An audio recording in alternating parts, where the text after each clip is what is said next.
అరుణాచల్ ప్రదేశ్ లో సహార్ గులాన్ కి చెందిన ఎస్పీ సంచలన రిపోర్ట్ ను హోంశాఖకు సమర్పించారు. అరుణాచల్ ప్రదేశ్ లో 12 అక్రమ మసీదుల నిర్మాణం జరిగిందని, అలాగే అక్రమ మదర్సాల నిర్మాణం కూడా జరిగిందని హోంశాఖకు నివేదించారు.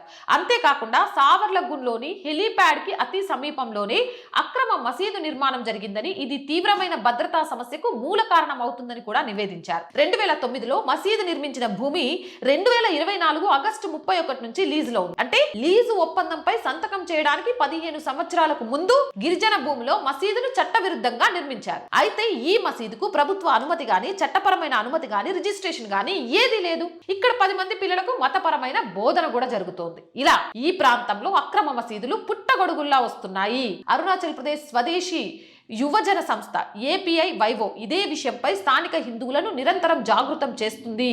రాజధాని నగరం ఈటానగర్ మరియు సమీప ప్రాంతాలలో అక్రమ మసీదుల మరియు మదర్సాల నిర్మాణాలకు వ్యతిరేకంగా డ్రైవ్లను నిర్వహిస్తుంది. అరుణాచల్ ప్రదేశ్ సర్కార్ రాజధాని సమీపంలోని అక్రమ మసీదులు, మదర్సాల జాబితాను కూడా అధికారికంగా విడుదల చేసింది.